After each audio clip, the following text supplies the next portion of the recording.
নমস্কাৰ বন্ধুসকল, আপোনালোকক প্ৰফেশ্যন আসাম ইউটিউব চেনেলৰ পৰা স্বাগতম জনাইছোঁ। তো বন্ধুসকল, আপোনালোকৰ কাৰণে লৈ আহিছোঁ এটা ভাল খবৰটো হ'ল যে ইণ্ডিয়ান অইল কৰ্পোৰেশ্যন লিমিটেডৰ পৰা আপোনালোকৰ কাৰণে এপ্লাই এৰিছে।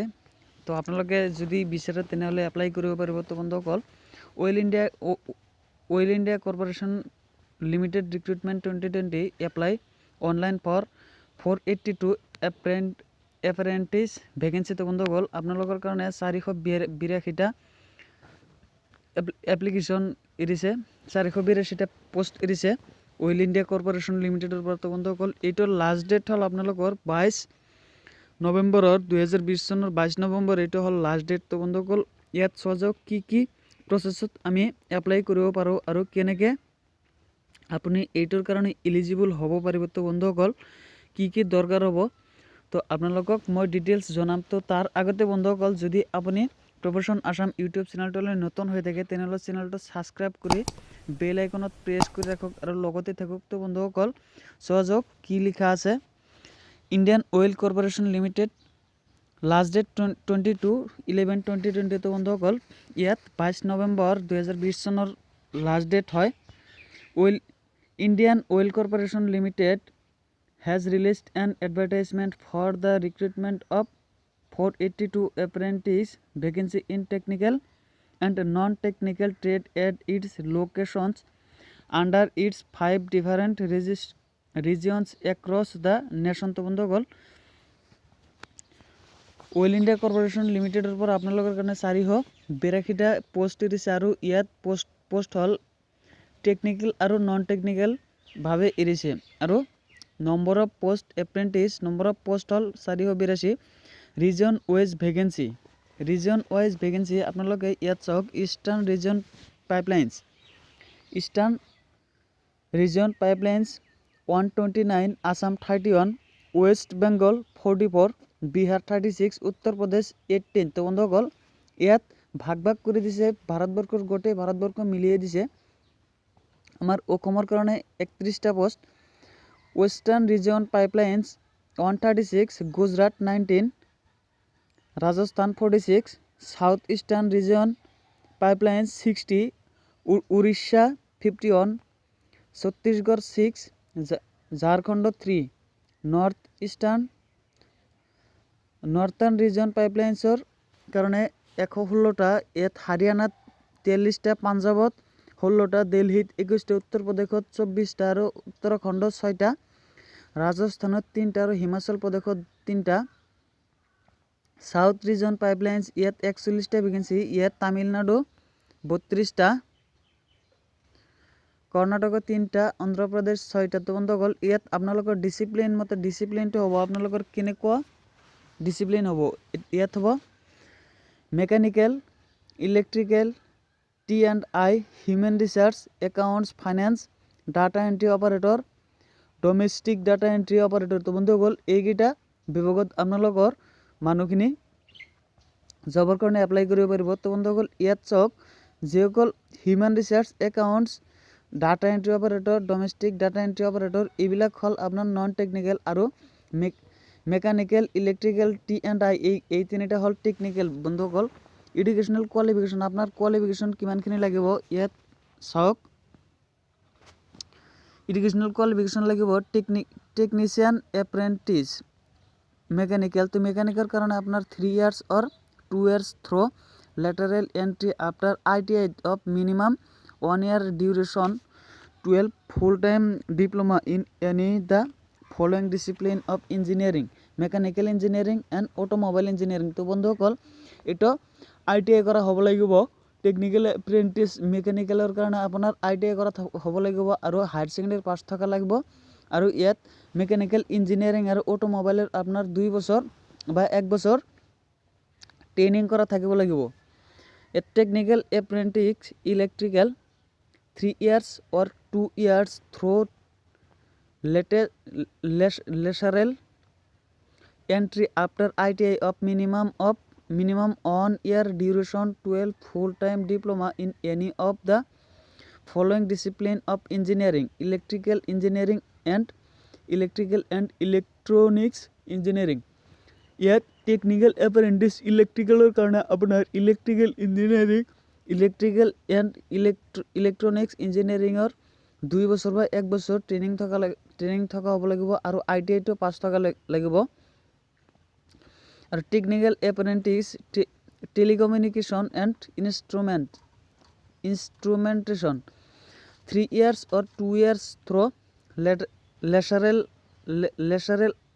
entry after ITI of minimum 1 years duration 12 full-time diploma in any of the following discipline of engineering from a government recognized institution: electronics and communication engineering, electronics and telecommunication engineering, electronics and radio communication engineering, instrument and control engineering, instrument and process control engineering,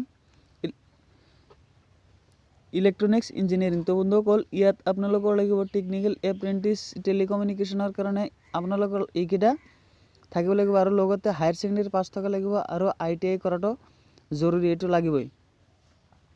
trade apprentice assistant human resource full time bachelors degree graduation from a government recognised institution university. তো বন্ধুসকল ইউনিভাৰ্চিটিৰ আণ্ডাৰত যিকোনো ইউনিভাৰ্চিটিৰ আণ্ডাৰত আপুনি যেটো trade apprentice assistant human ৰিচাৰ্চৰ কাৰণে সেইটো গ্ৰেজুৱেশ্যন কৰা থাকিব লাগিব। ট্ৰেড এপ্ৰেণ্টিছ একাউণ্টছ আপোনাৰ ট্ৰেড এপ্ৰেণ্টিছ একাউণ্টেণ্টৰ কাৰণে full time bachelor degree graduation in commerce of a recognised institute university. তো বন্ধুসকল ইয়াত যেটো একাউণ্টেণ্ট আছে সেইটো ফুল টাইম বেচেলৰ ডিগ্ৰী থকা লাগিব আৰু গ্ৰেজুৱেশ্যন ইন কমাৰ্চৰ কাৰণে গ্ৰেজুৱেশ্যন কৰা হ'ব লাগিব। Data entry operator fresher apprentice. তো বন্ধুসকল ইয়াত লাগিব minimum 12 pass but below' graduate, ইয়াত লাগিব গ্ৰেজুৱেশ্যন কৰা হ'ব লাগিব ডাটা এন্ট্ৰি অপাৰেটৰৰ কাৰণে। আৰু domestic data entry operator skill certificate holders এইটোৰ কাৰণে minimum 12 pass but below' graduate. Additionally candidates should possess skill certificate of domestic and data entry operator for training of less than 1 year issued by an awarding body recognized under national skill qualification framework or any other authority recognized by the central government। ইয়াত অলপ notes দিছে বন্ধুসকল, নোটসটো কি লিখা আছে অলপ চাও। The qualification prescribed shall be from a recognized university institute as a full-time regular course in relevant discipline with minimum 50% marks in aggregate, 45% mark in aggregate in case of SC/ST and PWDB category candidates for the trades reserved for them। তো বন্ধুসকল 50% mark লাগিব আৰু 45% mark হ'ল ST/SC OBC আৰু PWDৰ কাৰণে। আৰু candidate having professional higher qualification such as degree in engineering MBA its equivalent PGDM MCA LLB का LLB CA ICWA masters in social work degree in journalism etc and any other graduate and above professional qualification shall not be eligible to apply for the above apprentice seats। Fresher apprentice means a non-graduate apprentice who has not undergo any institutional training or skill training before taking up on the job training or practical training under the Apprentice Act 1961। Age minimum ইয়াত সকলো জবতে আপোনালোকৰ কাৰণে এজটো দিয়া থাকে। তো বন্ধুসকল ইয়াতো as limit ধৰি দিয়া হৈছে, ইয়াত এজ লিমিটটো ধৰি দিয়া হৈছে আপোনালোকৰ কাৰণে 18 minimum 18 years and maximum 24 years age on 30/10/2020। বন্ধুসকল 30 অক্টোবৰলৈকে আপোনালোকৰ বয়স হ'ব লাগিব 18 বছৰৰ পৰা 24 বছৰৰ ভিতৰত। তো আপোনালোকে যদি 24 বছৰৰ বেছি হৈ থাকে তেনেহ'লে আপোনালোকে এপ্লাই কৰিব নোৱাৰিব। আৰু এইটো 30 অক্টোবৰলৈকে এইটো বয়স হ'ব লাগিব আৰু is the date of reckoning any eligible criteria এইটো আৰু upper age in relaxable by 5 years for SC/ST আৰু 5 বছৰীয়া SC/STৰ কাৰণে ৰিলেক্সেবল কৰি দিছে OBC candidates the trades reserve from them এইটোৰ কাৰণে OBC কেণ্ডিডেটৰ কাৰণে ৰিজাৰ্ভ আছে আৰু 3 বছৰ তেওঁলোকৰ কাৰণে ৰিলেক্সেবল কৰি দিয়া হৈছে। সিলেকশন প্ৰসেস ইয়াত সিলেকশন প্ৰসেস আপোনালোকে চাওক selection process would consist of a written test আপোনালোকৰ ৰিটেন টেস্ট হ'ব written test shall be of objective type multiply choice question আপোনাৰ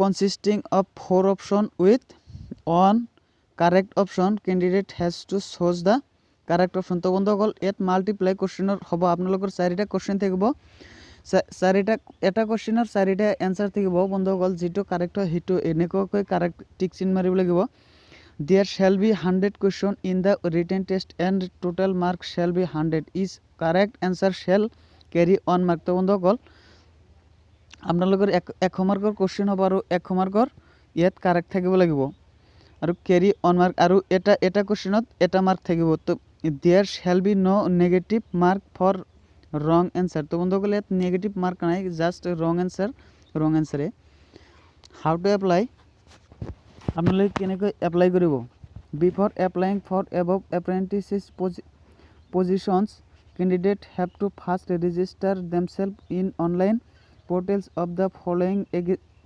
agencies of Government of India তো বন্ধুসকল ফর আপোনালোকে ফার্স্ট রেজিস্টার কৰিব লাগিব for technician apprentice with the concerned regional board of apprenticeship training board in their portal national apprenticeship training scheme NATS under Ministry of Human Resource Development the link এইটো লিংকত আপোনালোকে apply কৰিব পাৰিব লিংকটো হল আপোনালোকৰ https portal mhrdnats.gov.in এইটো আপোনালোকৰ website তো বন্ধুসকল আপোনালোকক মই ডেসক্ৰিপশন বক্সত ওয়েবসাইটটো দি দিম কেনেকৈ কি এপ্লাই কৰিব আপোনাৰ ইম্পৰ্টেন্স ডেটটো হল date of notification 30/10/2020 start date of receipt of online application 4/11/2020 last date of receipt of online application 22/11/2020 তো বন্ধুসকল ইয়াত date of recognition eligible criteria 30/10/2020 তো বন্ধুসকল ইয়াত 30 তাৰিখৰ পৰা ইয়াত আৰম্ভ হৈছে আৰু 22 নৱেম্বৰ লৈকে এটো এপ্লিকেশন কৰি থাকিব পাৰিব আৰু 4 নৱেম্বৰৰ পৰা এটো এপ্লিকেশনটো ওয়েবসাইটত দিছে তো বন্ধুসকল ইয়াত আপোনালোকে ডেসক্ৰিপশন বক্সত যায় আপোনালোকে লিংকটো পাব এটো লিংকত যায় আপোনালোকে এপ্লাই কৰিব পাৰিব তো বন্ধুসকল আজিলৈকে ইমানেই যদি ভিডিওটো ভাল লাগে তেনেহলে মই আপোনালোকক